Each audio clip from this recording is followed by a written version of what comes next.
Feliz noche, feliz 21 de abril, feliz jueves para todos. En este día de hoy, en esta nueva transmisión de Entre Nos Terapia, tenemos un tema que nos acude, nos convoca y nos invita a la reflexión. Hoy vamos a dedicar nuestro programa a revisar y a dar una mirada gestáltica a la soledad. La soledad que en algún momento a todos en nuestra vida se nos presenta, dependiendo de nuestra experiencia, dependiendo de los significados que le demos, ella va a cobrar vida, ella se va a hacer presente, ella va a traer, bien sea conciencia, evolución o tristeza, dolor. Muy atentos hoy a este programa. En el día de hoy tenemos de invitado a mi querido colega Edsel Moreno, psicoterapeuta gestal, que acompaña procesos individuales, procesos de grupo, con actividades que nos llaman a la conciencia, al crecimiento y al desarrollo personal. Bienvenido, Edsel, a este espacio de Entre Nos Terapia, bienvenido a Conexión Plus Radio, a compartir con todos los profesionales de la grilla internacional este importante tema de hoy, que es una mirada gestáltica a la soledad. ¿Cómo estás? Hola, Alexi, gracias por la invitación. Excel, bueno, mi invitación realmente es para mí un gusto pues, tenerte, porque bueno, compartimos en diferentes espacios, compartimos incluso proyectos en conjunto, y en el día de hoy pues no me quería perder la oportunidad de que conversáramos sobre la soledad. Estuve acompañándote en algunos espacios tuyos sobre el círculo precisamente de la soledad y creo que quedé digamos, con esa inquietud, ¿no? De seguir conociendo, de seguir revisando. Y bueno, porque como lo decía al principio, la soledad es un tema que digamos que todos transitamos, pero también dependerá del significado, de la forma y de la experiencia que le demos, ¿no? Entonces, nada, el micrófono es tuyo para empezar a conversar sobre ello.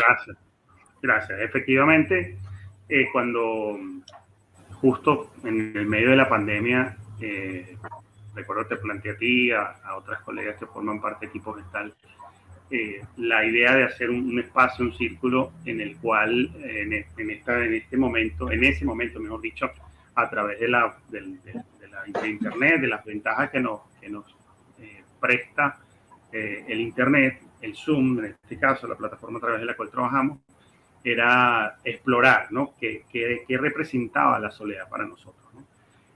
Como bien lo dice el enunciado de este espacio de hoy, de ver la soledad como un proceso subjetivo e íntimo, es básicamente porque la soledad no es un fenómeno objetivo, algo que pasa de manera externa al ser humano, algo que pasa afuera del hombre, sino que es algo que sucede dentro de nosotros, sucede dentro del organismo, sucede dentro de la persona.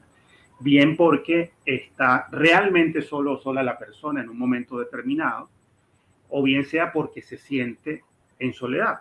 Es decir, porque indistintamente de que esté acompañado de personas, la sensación de soledad está presente. Entonces, parte del proceso de explorar la soledad era ver eso que tú decías, qué significa la soledad para los participantes, ¿no? En el caso de esa experiencia que tuvimos. Pero es algo que también veo en consulta todos los días. Hoy justo atendí un par de personas cuyos procesos eran muy parecidos, ¿no? Decía, bueno, parecía que estoy puesto de acuerdo. Yo decía, ¿qué me estará queriendo decir esto? ¿Qué me deja a mí esto? Claro. Sí, pero era eso, pues era, cuando empieza la sesión me siento solo, un señor de como 60 y tantos años, estoy solo, me siento solo, entonces empieza, en la medida que va avanzando la sesión, bueno, voy como focalizando, explorando el contenido de cómo y por qué se está sintiendo solo, y empieza a darse cuenta, por supuesto, con los experimentos que montamos nosotros los facilitadores gestálticos, un poco explicando, porque entiendo que la audiencia no necesariamente toda conoce lo que es la gestal, pero bueno, parte de lo que nos caracteriza como facilitadores gestálticos es que nosotros no hacemos análisis, no hacemos psicoanálisis, o no hacemos juicios, o no somos orientadores, como puede ser eventualmente un coach o un consultor o un consejero, sino que procuramos un espacio en el cual facilitamos un espacio en el cual la persona pueda darse cuenta, ¿no?, de lo que sea que tenga que darse cuenta. En este caso, con respecto a la soledad, es que objetiva y realmente él no estaba tan solo como lo decía, ¿no? Pero, y aquí el pero es súper importante y vale, se sentía solo. Está pasando por un proceso. Es su experiencia de la soledad. Es su experiencia, ¿no? Su familia cercana, digamos, hijos, pareja, hermanos, familia, existen tan cerca, pero bueno, él decidió venirse del lugar donde vive tradicionalmente, irse a otra ciudad. Por supuesto, en esa ciudad no tiene los mismos vínculos, en esa ciudad no tiene vínculos, mejor dicho, y la experiencia de sentirse solo tiene que ver con una eventual decisión de aislarse, ¿no? De aislarse porque estaban sucediendo cosas en su entorno familiar y personal que él quería evitar, que dolores, molestias, rabia, que él quería evitar. Entonces él se desconecta, ¿no? Eso es lo que va saliendo a lo largo de la sesión de hoy. Entonces, esta soledad es una soledad elegida, pero aparentemente elegida de forma inconsciente, ¿no? Porque no la estaba eligiendo, o mejor dicho, no estaba dándose cuenta que esa desconexión iba a terminar produciendo esta sensación que le estaba sintiendo en este momento, ¿no? Entonces, al final, bueno, un poco como dándole forma a esas maneras en las cuales la soledad se presenta en nuestras vidas, ¿no? Se presenta bien porque la elegimos, a veces de manera consciente, a veces de manera inconsciente. Se presenta bien porque nos la imponen. Bueno, cuando, por ejemplo, en pandemia estuvimos encerrados en nuestras casas, yo por lo menos vivo solo en este momento. Entonces, bueno, era estar solo, pues. Sí, era una soledad impuesta, no puedo salir, no puedo. Pero hoy en día existen tantos mecanismos como este, por ejemplo, tú estás en Argentina, yo estoy en Caracas, en Venezuela, y estamos conectados. Entonces, es muy paradójico también los que estudian desde el punto de vista más filosófico y más sociológico este tema de la sociedad. Es muy paradójico que hoy en día mucha gente en el mundo se siente sola, ¿no? Aún con la existencia de todos estos medios de conexión, de comunicación. Todos estos recursos que en cualquier lugar del mundo donde otro ser humano se encuentre con un teléfono medianamente inteligente, para no decir que sea de la última generación y el más costoso, cualquier teléfono, hoy en día, casi cualquier teléfono, puede conectarse a WhatsApp, a Facebook, a Instagram, a cualquier red social y te permite conectarte con otro ser humano, esté donde esté, ¿sí? Entonces es muy raro, es muy paradójico que en estas circunstancias sociales nos sintamos solos, o hayamos personas que se sienten solos o solas, ¿no? Claro, yo te quiero compartir también que, gracias Ángel por acompañarnos. Te quiero compartir que en mi canal de Telegram estuve, bueno, por supuesto porque es este mes estoy trabajando con la soledad, ¿no? Estoy haciendo como todo ese conjunto de abordajes de la soledad y coloqué una encuesta en el canal de Telegram sobre, bueno, qué significaba para la comunidad la soledad. Las respuestas muy variadas. No te puedo decir una tendencia, ¿no? Porque para algunos es una elección, para otros es una situación de tristeza, para otros es una situación de comunicación. Entonces, en realidad, la encuesta lo que arrojaba es subjetiva. La soledad, la experiencia de la soledad es subjetiva, ¿no? Uh-huh. Y pues va a depender de la necesidad, va a depender, como decías muy bien, de cuál es el fondo para lo cual está presente, bueno, este proceso de la soledad. Y como para ir reforzando esto que estás compartiéndome, me gustó mucho tu frase, ¿no? Que la vamos a mirar ahorita en pantalla. Esta frase que nos compartías en el tiempo donde estuviste trabajando con el círculo de Gestal, abordando la soledad, que dice, si te cuesta, a ver si nos las colocan, ahí, si te cuesta estar solo, también te costará estar acompañado. ¿Cómo es eso? Parece parece contradictorio. Sí. A ver. Claro, porque si lo vemos ya desde la perspectiva gestáltica y asumimos como dos partes de un mismo todo, pudiéramos incluso llamar como dos especies de polos, la soledad un polo y la compañía otro polo, es verlo desde la perspectiva en la cual, bueno, ¿qué implica estar solo? ¿No? Aquí entran también todo este abanico de posibilidades, de significados subjetivos para cada quien, de qué es estar solo, ¿no? Entonces, una primera respuesta para verlo con respecto a la compañía es, bueno, estar conmigo mismo, ¿no? Entonces, ¿cómo me siento yo cuando estoy conmigo mismo? Una de las cosas que significa la soledad también y que fenomenológicamente implica la soledad también es que cuando no estoy con otro, por defecto estoy conmigo mismo, ¿no? O puedo estar más atento a mí mismo, ¿no? ¿Y eso qué supone? Bueno, cómo me siento, que me sucede, que me angustia, que me da miedo o que me tiene alegre, ¿no? No siempre tiene que ser con perspectiva negativa, eso de cómo me siento, cómo estoy, ¿no? También puedo estar alegre, puedo estar esperanzado, puedo estar emocionado, puedo estar enamorado, qué sé yo. Pero cómo me encuentro, ¿no? Es tener tiempo y espacio para poder mirar, ¿no? Y entonces el otro polo es la compañía, ¿no? Y que tiene que ver con esto de, en tanto que me siento bien conmigo mismo, pues por supuesto, mi abuelita en paz descanse decía una frase que la tengo así muy bien remarcada de que uno no puede dar lo que no tiene, ¿no? Entonces, si no tienes bienestar, ¿cómo das bienestar? ¿No? Si no te sientes bien, ¿cómo entregas ese bien a otra persona?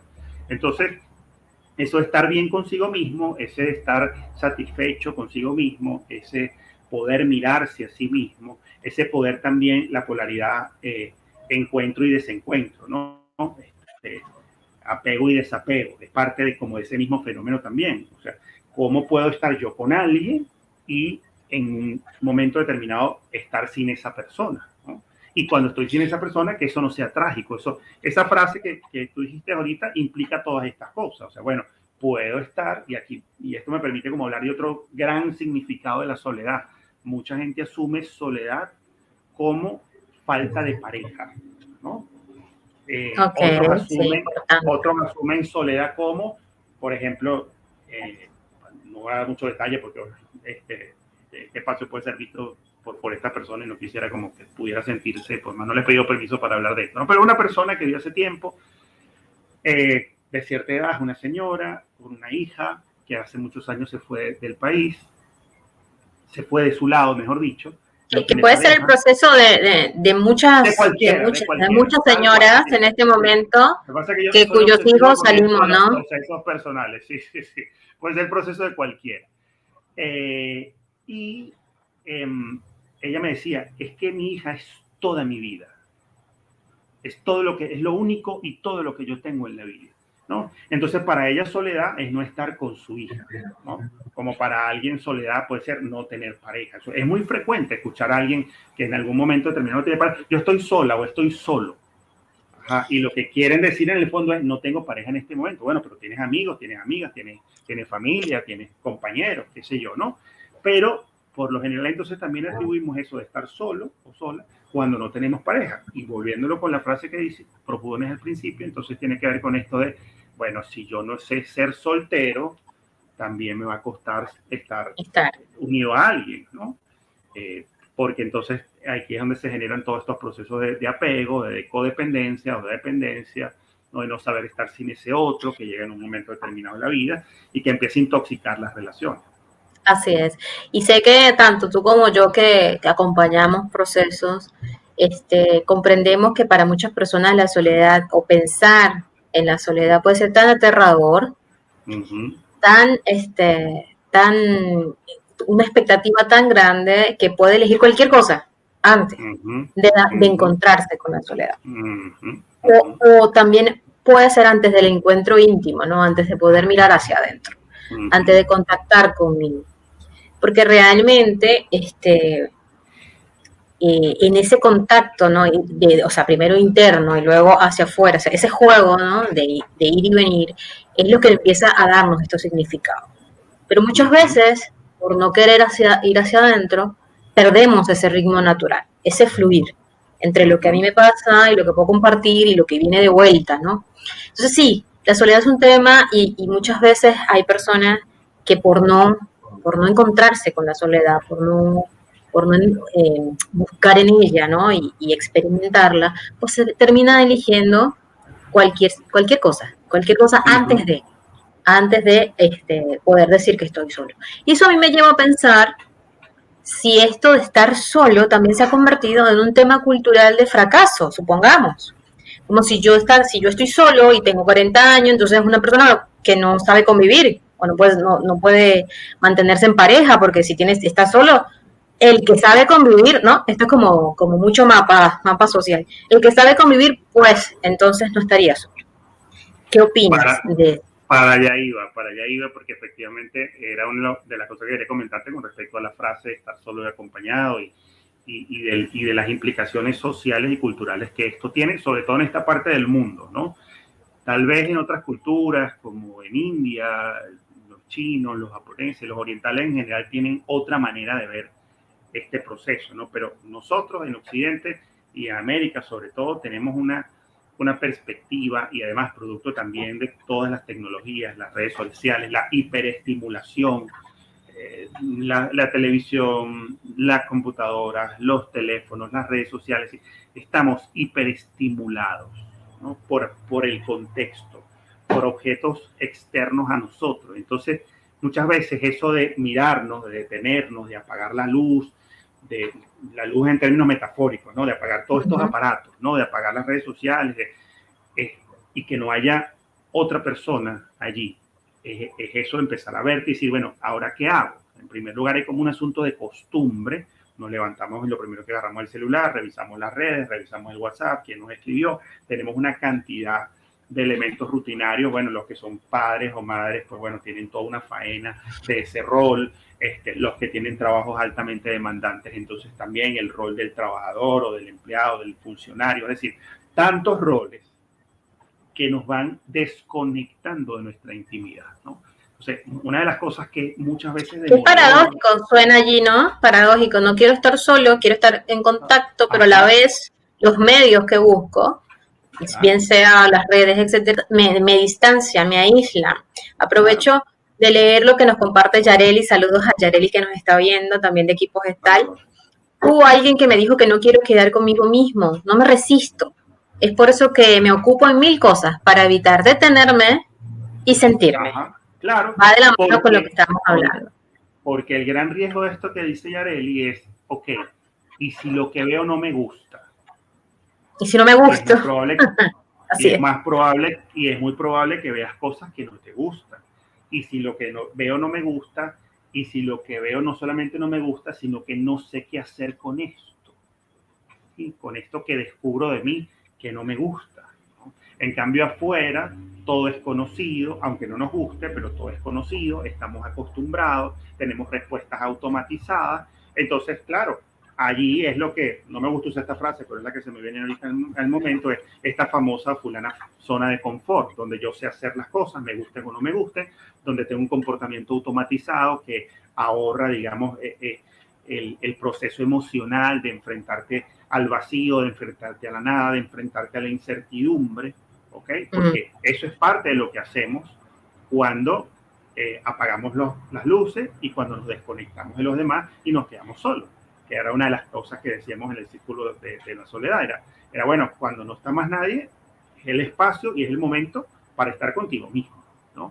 Que parece poca cosa, pero no lo es, insisto, en el marco de todas estas rutinas y todas estas cosas que tenemos que hacer para cumplir con la sociedad, para cumplir con la cultura, para cumplir con la pareja, para cumplir con la familia, para cumplir con los padres, para cumplir con todo el mundo, ¿no? Así es.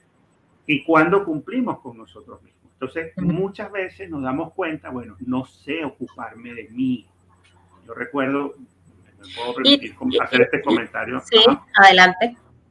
Dime. No, te iba a decir que cuando es de la persona hacia afuera, todo es criticable, todo es señalable, ¿no? Porque está allá afuera, porque está como lejos de mí. Pero cuando hago ese camino interno de hacerme cargo, entonces es donde me tengo que hacer responsable. Y cuando aparece eso de, bueno, te haces responsable de lo que estás pasando contigo, allí me timbro Y digo, bueno, es más fácil cuando estoy hacia afuera, cuando lo de allá, lo lejano es más criticable. Pero cuando me tengo que hacer cargo, ahí la cosa tiende a ser distinta, porque me tengo que hacer cargo, responsabilizar, ¿no? Bueno, ¿qué me querías comentar? Y que aparecen cosas dolorosas. Te iba a hacer un comentario de mi proceso personal. Recuerdo una vez hace muchos años que mi terapeuta de ese momento me puso una tarea que era, bueno, para hacer el cuento largo o corto, yo trabajaba muchísimo, y como trabajaba mucho y tenía una vida relativamente austera, corta, no gastaba prácticamente en nada, ¿no? Entonces, en ese momento llegué como a tener unos ahorros importantes cuando tenía sentido ahorrar, ¿no? Hoy en día no tiene sentido ahorrar.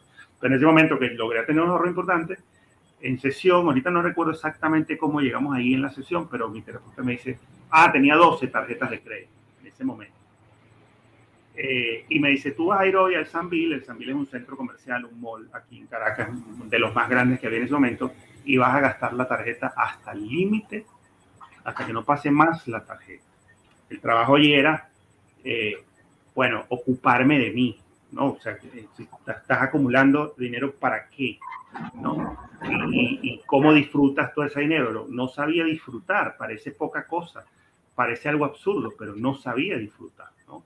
No sabía hacer otra cosa que trabajar 12 horas, 14 horas, de lunes a sábado, los domingos cuando no trabajaba, entonces siempre estaba haciendo algo, comillas, productivo, ¿no? Por el proyecto, el mandato de que, bueno, hay que ser productivo, hay que ser exitoso, no puede ser un vago, no puede. Entonces, eso de ser vago era como, era disfrutar, ¿no? O sea, por supuesto, con los límites respectivos, pero no sabía ser vago, ¿no? No Permitir el disfrute, ¿no?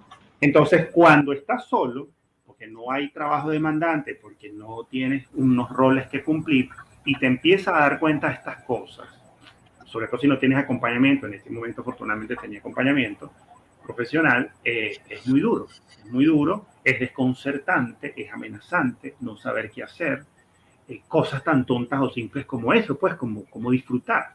Es decir, ¿cómo no puedo saber disfrutar?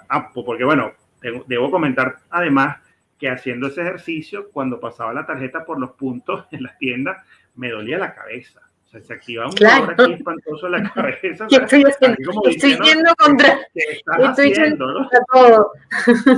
Claro, ¿qué estás haciendo? Entonces, bueno, eso es estar solo, darte ese espacio, ¿no?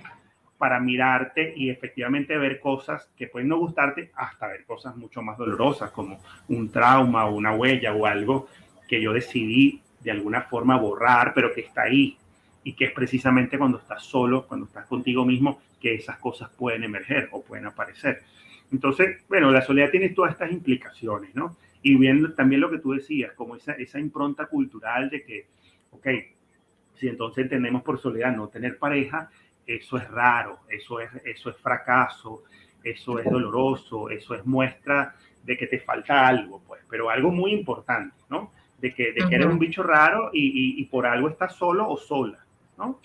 Y a veces, bueno, pues si estás simplemente solo porque disfrutas tu soledad o porque quieres estar solo. Y hay cosas tan marcadas como, bueno, esta frase de la media naranja, ¿no? Cuando pareciese que no podemos estar completos si no está un otro, ¿no? Si no hay alguien que nos complemente. Entonces, qué temor a no tener esa otra mitad, porque básicamente es como esa marca de decir, necesito una otra mitad, ¿no? Porque, bueno, ojo, ¿y quién lo forma? Eso que dices también como metáfora es algo además muy occidental, ¿no? Incluso muy platónico, ¿no?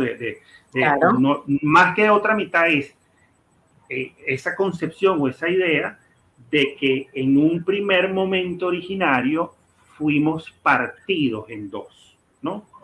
Y arrojados al mundo.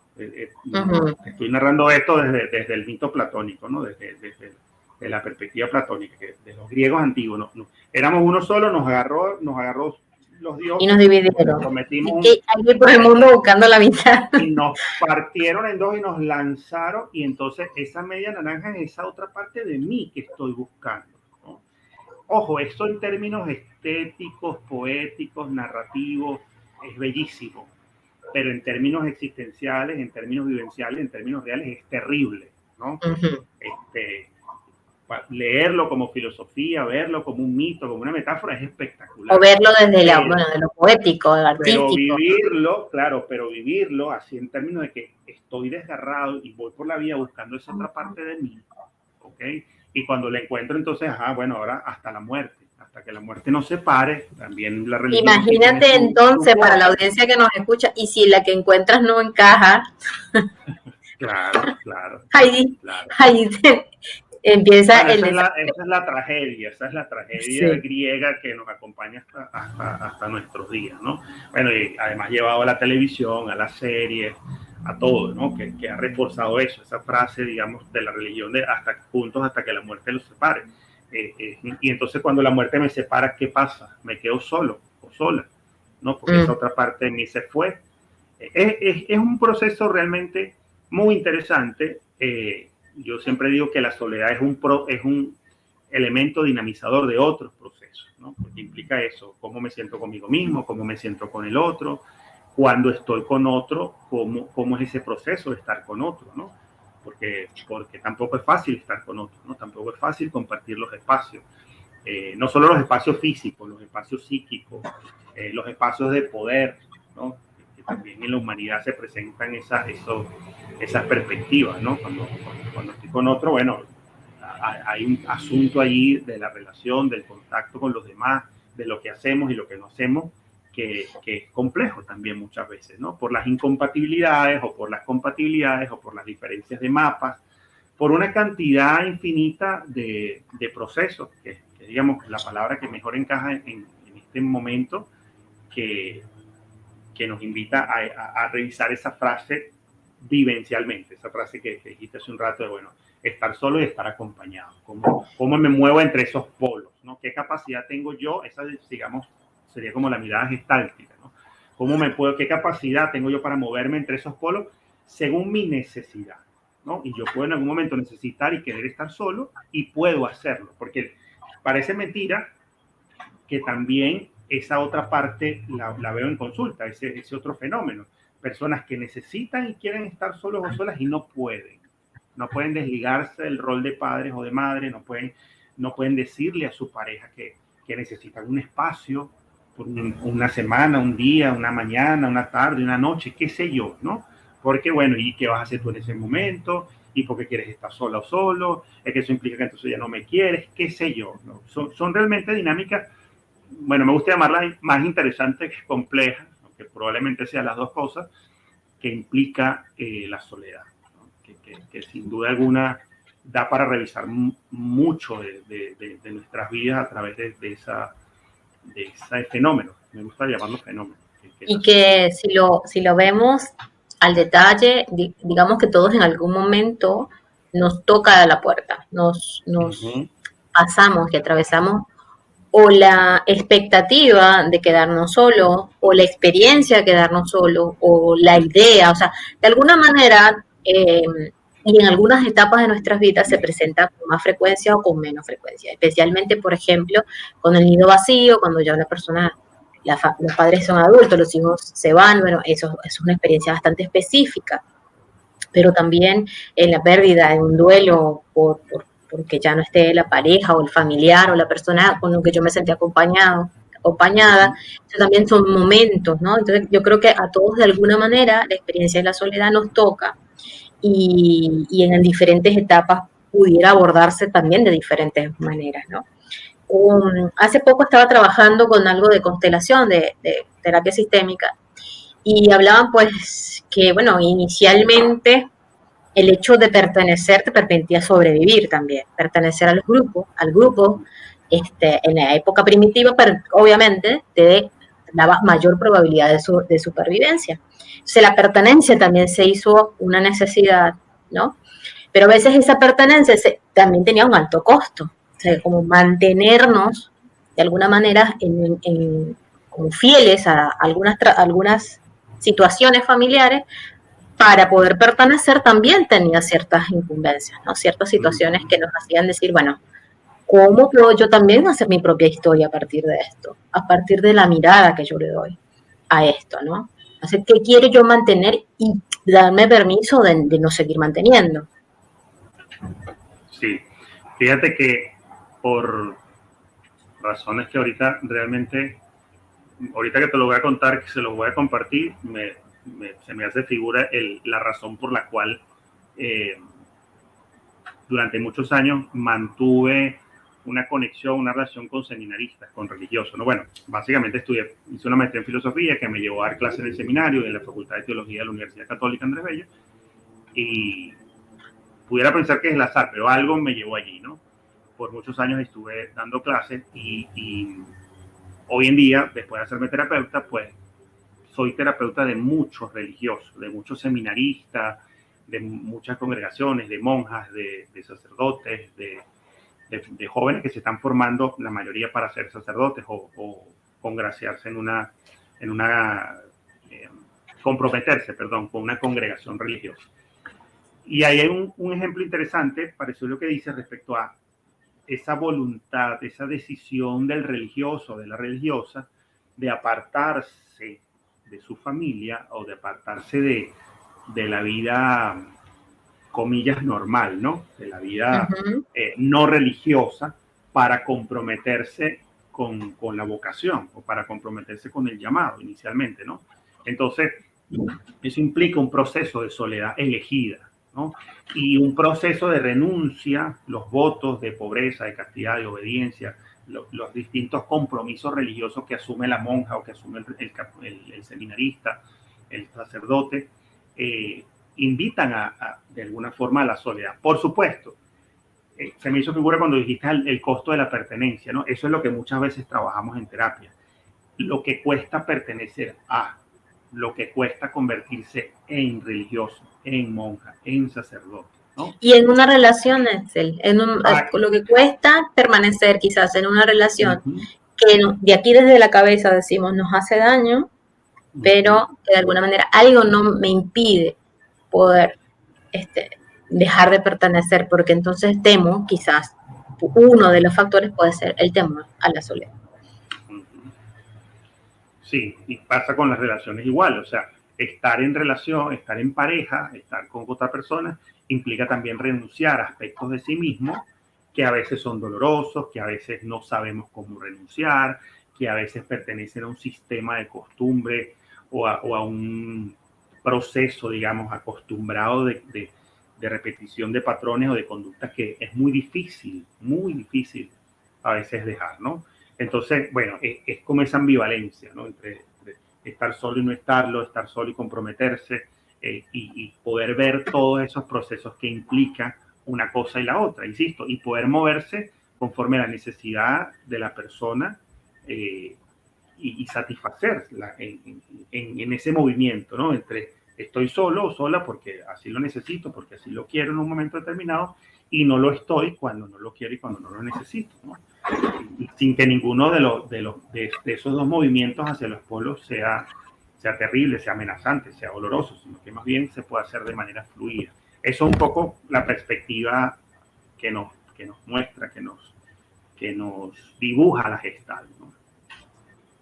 Claro, claro, es más que mantenerse o acompañado o solo, es poder elegir, poder tener la conciencia de cuándo yo lo necesito y moverse pues entre las posibilidades que hay entre una cosa y otra, ¿no? O estar incluso permanecer solo estando acompañado por muchísima gente y así disfrutar también del hecho de estar, ¿no? De permanecer a mi manera, de permanecer como yo lo elijo y no como debería ser, ¿no? Como me imponen que sea.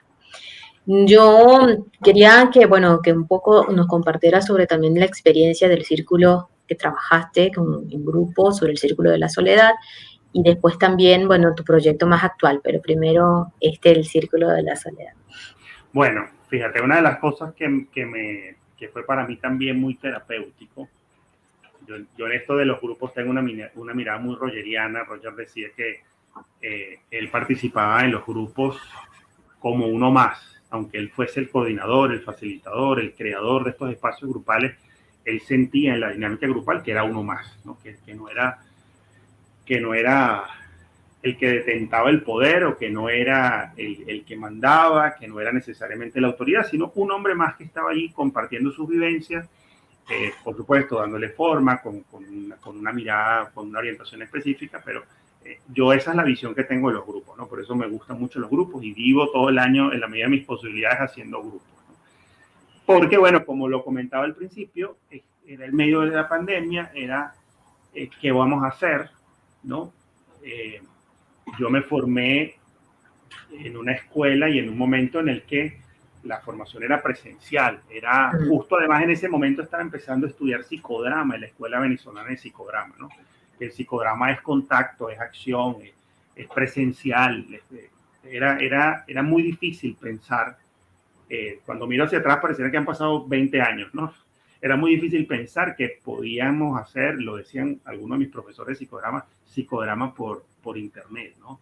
Y era muy difícil pensar también que podíamos formarnos y hacer terapia de manera generalizada por internet. Entonces, allí, bueno, surge como en esa doble vía la necesidad para mí de seguir probando que sí se puede, además de nutrirme de la posibilidad de que, bueno, por ejemplo, yo recuerdo que yo te vi un par de veces o una vez en un evento, en un taller residencial, que es un taller que hacemos en la escuela gestal donde yo me formé, pero yo te conocí fue en línea, o sea, en una experiencia que tuvimos en línea, ¿no?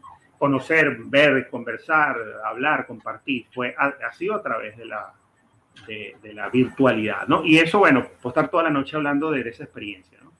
De esas experiencias, pero trabajar la soledad en el círculo era poder también mirar los aspectos positivos, nutritivos y transformadores de la soledad, ¿no?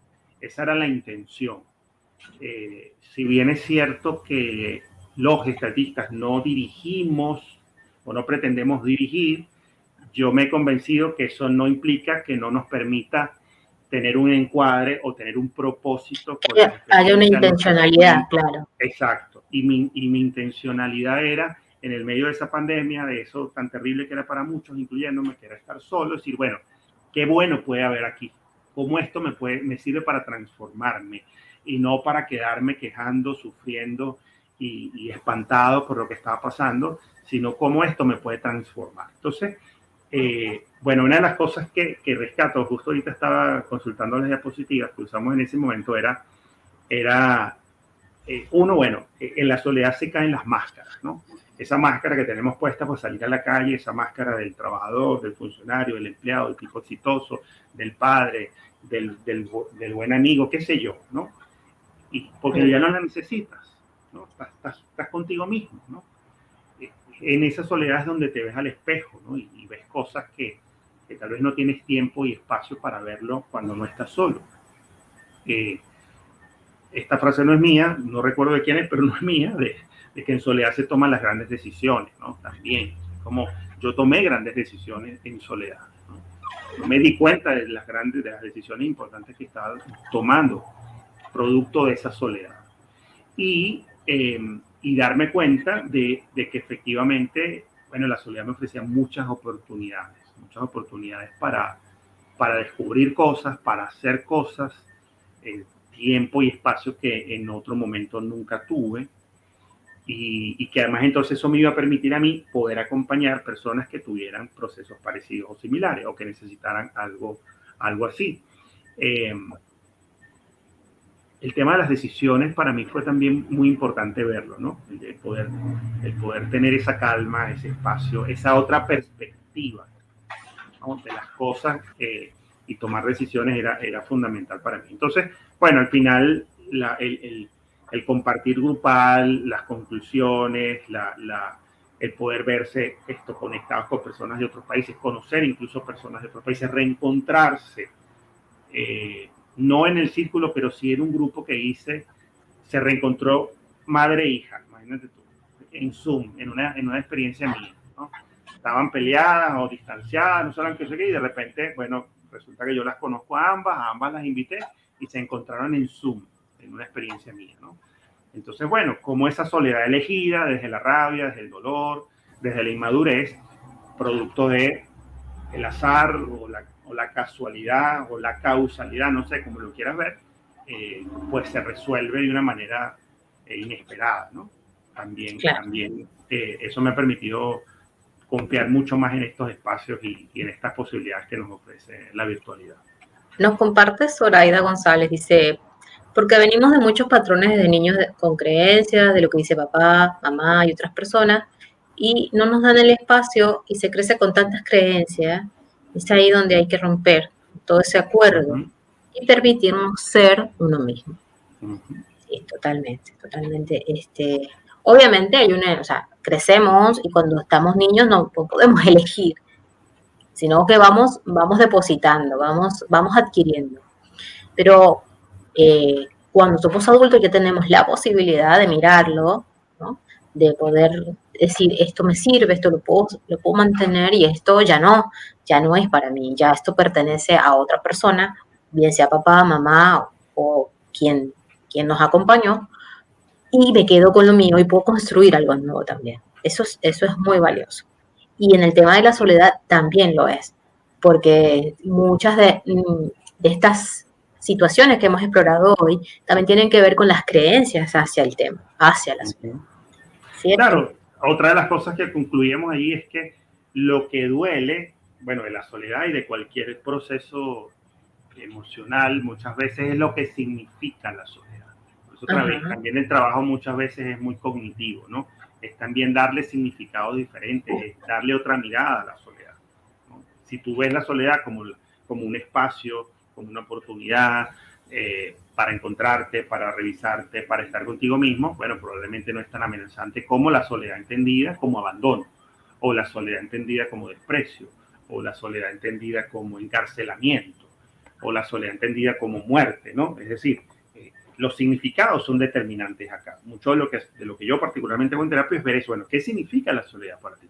Porque definitivamente no es lo mismo que puede significar para mí. Definitivamente no. Flexibilizar allí, poder comprender, ¿no? Qué bueno que se haya podido hacer esta revisión con los círculos de gestal dedicado a la soledad, porque es también poder flexibilizar desde la experiencia común o de la experiencia individual, ¿no? Ir compartiendo y dándonos cuenta que no hay una sola manera de verlo.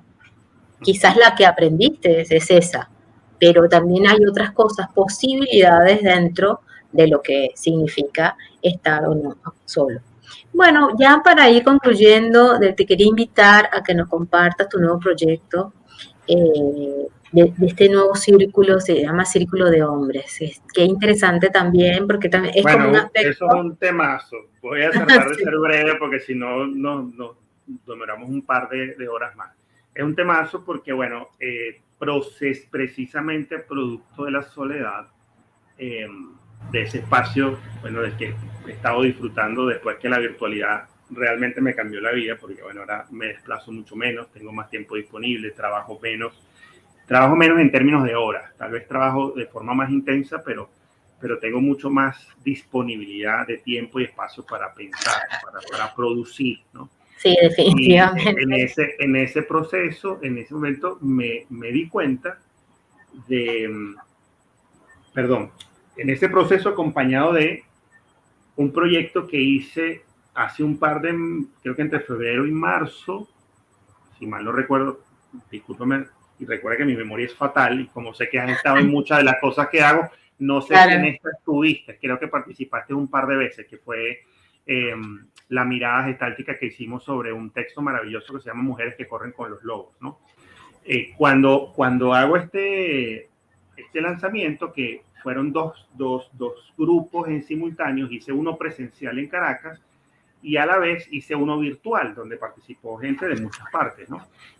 Me escribieron unas cuantas mujeres reclamando de alguna forma, muy educada, muy amablemente, pero reclamó al fin, sí. Bueno, que por qué un hombre estaba usando un libro que era como la Biblia del feminismo y tal y cual. Y para hacerte la historia corta, bueno, al final les di mis argumentos. Mira, esto es un texto que estoy usando para dinamizar procesos. La mayoría de la gente que se ha inscrito son mujeres, pero también mucho de lo que dice Clarissa Pinkola Estés, que es la autora del texto, dice, yo me siento perfectamente identificado con las descripciones procesales, fenomenológicas que ella hace de la psique femenina, ¿no? Entonces, Claro. de recuperar la esencia, etcétera. Yo también me siento de alguna forma identificado con eso. Pero ese contacto de estas mujeres me hizo reflexionar sobre la necesidad de ver el asunto de la masculinidad, ¿no? Y decir, bueno, es verdad, yo soy hombre, claro, el 90% de mis clientes, de mis pacientes son mujeres, pero eso me llama la atención, ¿no? Y digo, bueno, ¿cuánto sufrimos los hombres que no tenemos espacios que no tenemos espacios dedicados especialmente para nosotros, pero fundamentalmente porque culturalmente no lo asumimos, nos cuesta mucho por la impronta del estereotipo del hombre, del machismo incluso, claro, de que los hombres no necesitamos ayuda, de que nosotros somos fuertes, que nosotros resolvemos nuestros problemas con nosotros mismos, de que llorar nos muestra, no es para unos no es de hombres. hombre, nos exige como débil, etcétera. Entonces dije, bueno, esto no existe, por lo menos si alguien escucha y ve este programa, ve este espacio y conoce a alguno, pues hágamelo saber. Solamente encontré en Valencia un espacio parecido, pero son muy pocos los espacios. Probablemente no, hay otros, pero yo los desconozco, no son fáciles de encontrar en las redes, por lo menos, o en internet, dedicados especialmente a los hombres, ¿no? A revisar todos los desafíos que supone en la contemporaneidad la masculinidad, ¿no? Y revisarlo desde la mirada gestáltica, bueno, que es lo que yo hago, ¿no?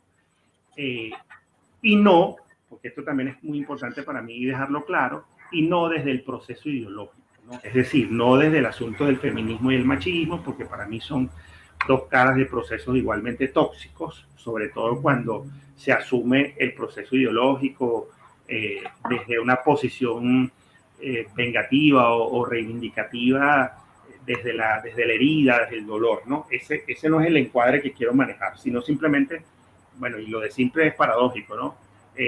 Ver los desafíos que como hombres tenemos que enfrentar precisamente en la contemporaneidad, ¿no? De que el fenómeno del machismo no afecta solamente a las mujeres, afecta fundamentalmente a los hombres también, ¿no? Que tienen que cargar con algo que tampoco eligieron. Es decir, ya de adultos sí puede elegir no ser machista, pero el machista se va haciendo a lo largo de su vida, ¿no? Lo van haciendo sus propias madres, sus referentes, su padre, por supuesto, también, ¿no? Y todas esas taras que tenemos o que vamos desarrollando respecto a lo que implica ser hombre, no necesariamente de una perspectiva absolutamente negativa, viéndolo desde el machismo, sino ese peso, ¿no? Que implica, por ejemplo, ser el proveedor absoluto de todo, el que siempre tiene que resolver, el que no pide ayuda, el que tiene que estar para toda la familia o el que tiene que estar siempre para la pareja. Es decir, llega un momento entonces que ese hombre se pierde en esos roles, ¿no? ¿Dónde están sus necesidades? ¿Dónde están sus miedos? ¿Quién atiende sus miedos? ¿Quién atiende sus dudas? ¿Quién se ocupa de sus dolores? ¿no? Entonces, bueno, todo esto tiene un montón de implicaciones. ¿No? Poder ponerlo en palabras, configurarlo, poder compartirlo, que donde hay un espacio que permita generar, ¿no?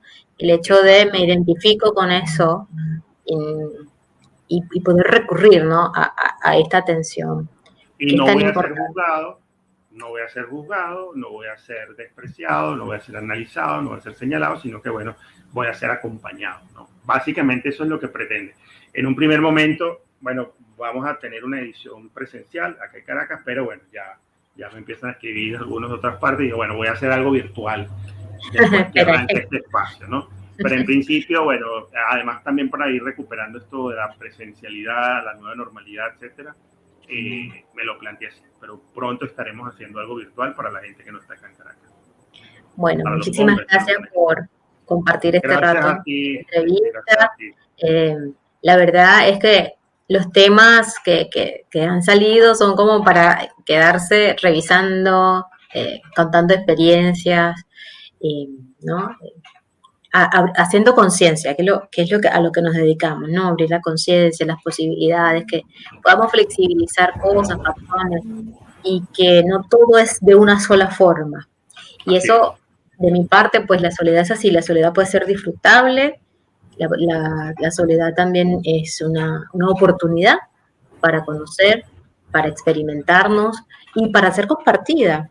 Hay un momento que también podemos compartir lo lo identificado en soledad, poderlo, o sea, nos revisamos, nos reorganizamos, nos vamos proyectando y podemos compartir más con el otro.